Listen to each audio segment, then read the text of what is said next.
Hello, how are you today? Do you want to dive into a book that might just surprise you?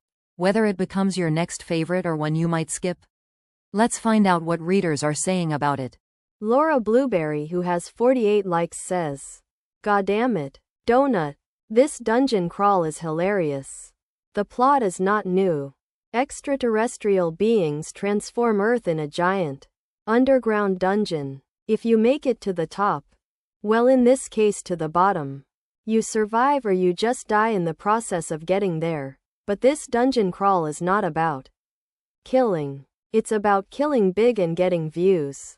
I loved every bit of it." Carl, the MC, trying to get through the dungeon alive in Princess Donut. His view and follower addicted ex-girlfriend's cat just make a hilarious duo. If you like dungeon crawls and are open to a different comical approach, then this is your go-to book. Baohua, who has 34 likes, says, 5/5 reward. I said the ghost of Steve Irwin smiles down upon you. Note: this review will be short and quick as I don't want to ruin the beauty of this experience. Dungeon Crawler Carl is my first experience in the LitRPG book genre, and was one of the most entertaining, toe-gripping, laugh-out-loud experiences I've had in a while. I listened to the audiobook format of this book as it was how I was recommended it, and I would not trade that experience for anything. It was as close to perfection as anything can get. My review rants. I leaned back in the chair. I am on an alien television show. Holy shit. We follow Carl, our no drama allowed human, and his EXS Persian, multi-grand winner of many cat shows, Princess Donut, as they are thrust into an 18-floor dungeon after everything and everyone they had known and loved in life was sunk into the core of the earth and atomized to create the very dungeon they now fight for their lives to survive in. And yes, everything that they do or say is live-streamed to trillions of people in the galaxy as entertainment. Carl is slightly hot-headed, an absolute unit of a man, and far too empathetic for the situation they are in. Princess Donut is sarcastic, arrogant, and shoots lasers from her eyes. They are an unlikely duo thrust into a situation beyond measurable with mobs of creatures they couldn't have imagined in their wildest dreams trying to kill them. And then, after risking their lives to fight a mob, they have to make sure everyone watching their fight is entertained. And what is a book if not for an AI with a raging foot fetish that goes out of its way to make sure you not only lean into the skill path that levels up the strength of using your bare feet to eliminate mobs, but then sends you achievement notifications near orgasming to you using them? Ah, yes. That is peak literature. Truly. I felt that this book touched on some factors that I am expecting to see expanded on in future books of this series. And it makes me more excited to see Carl understand what exactly was ripped away from humanity, the horrific amount of genocide on the human race, and the overall normalcy of this happening in the galaxy for entertainment. And then having to fight for his life while being told by everyone around him, including the I, that he will at some point die during this dungeon is traumatizing. That's shown developing in Carl, and I cannot wait to see it grown and explored in future books. I will say, if you are not a fan of gore, graphic death scenes, fictional genocide, death of children, minors, or an entire galaxy of aliens who prod and make fun of or find entertainment in these topics, although the main cast find these traumatizing more than anything, Dungeon Crawler Carl may not be a book you would be interested in. Which is totally fine. Everyone has their limits, and sometimes these are some of them. It's safer to know what the book will have before going into it. Final thoughts: 10/5 stars. Easily. I never once considered this anything less than 5 stars as soon as I got roughly 5 minutes into the audiobook. I was hooked in for the ride. No breaks. I found myself thinking of this book often when I couldn't listen to it. It is truly books like this that make going to my job that I hate with a burning passion. Worth it, while it isn't revolutionary, life-changing, or awe-inspiring. It was genuinely a memorable and outstanding time. And I loved every second I spent alongside Carl and Princess Donut. I will be buying the physical versions of this series to enjoy in my personal library for sure. I am already one of God's most perfect creatures. So I won't be changing race when the opportunity arises. I was born a cat. And I will die a cat. In fact, I am going to have to insist that Carl choose a cat race as well. Hopefully now you'll realize all those magic. The Gathering cards are nothing more than just meaningless pieces of paper. And you should have spent your money on something with actual value. Like a treadmill, or shampoo. Being eaten by a bugbear makes me uncomfortable.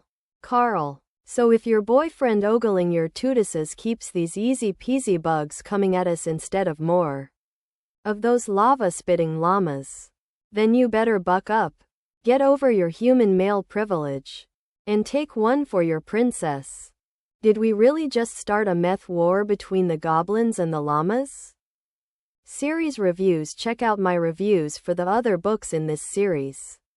Dungeon Crawler Carl. Book 1 Carl's Doomsday Scenario.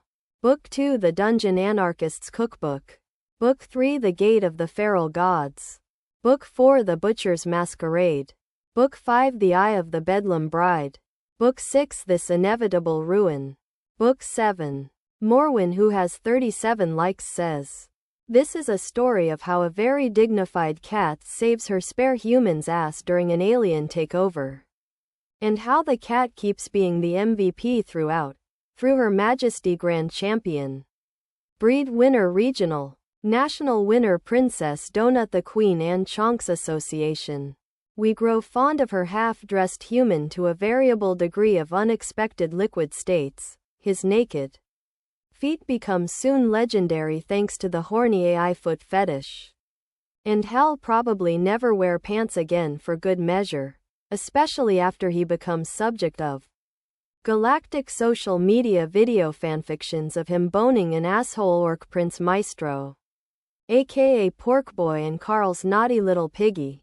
The whole adventure features hilariously dark humor that hides a deeper level of societal commentary. The dungeon experience is televised for money.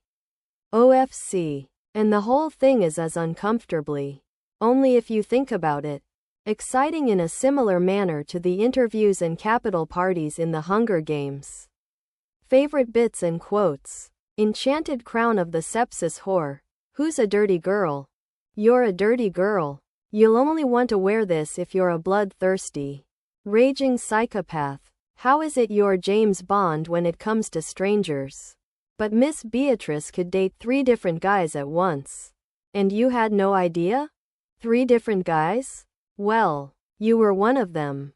So too, I guess. Then again, it's 3 if you count Angel's owner. Does it count as cheating when it's with another woman? There's so many human nuances I don't understand. Of course it counts as cheating. But you are always watching those videos on your iPad of 2 women rolling around and cleaning each other. Would it have been cheating if Miss Beatrice let you watch? Part of a collective mind intent upon destroying any semblance of scientific progress in the universe. The Crackerin is the only communal brain entity in the galaxy who actually gets stupider as time moves on, consisting of multiple, shrieking tentacles. Members of the Crackerin Cooperative spend their days birthing their disease-laden minions, creating and selling harmful products, attempting to debate scientific experts, and proselytizing to the weak-minded, all in an attempt to, well, nobody knows what the hell their end goal is. They'd taken some sort of cosmic octopus creature and combined it with your average suburban anti-vax. Let me talk to your manager, mom. At least that was my impression. Glurp. Glurp. LitRPG uses fantasy, role-playing video game structure and knowledge base as setting and mechanics for a written story.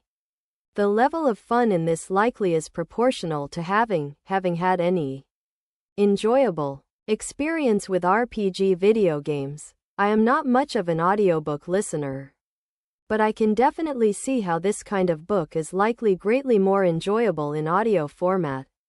Also thanks to the absolutely fantastic voice actor. Short review. This was so much fun. Listening ahem. For the sake of visuals? I know we should romanticize everything, but the narrator's voice is tempting.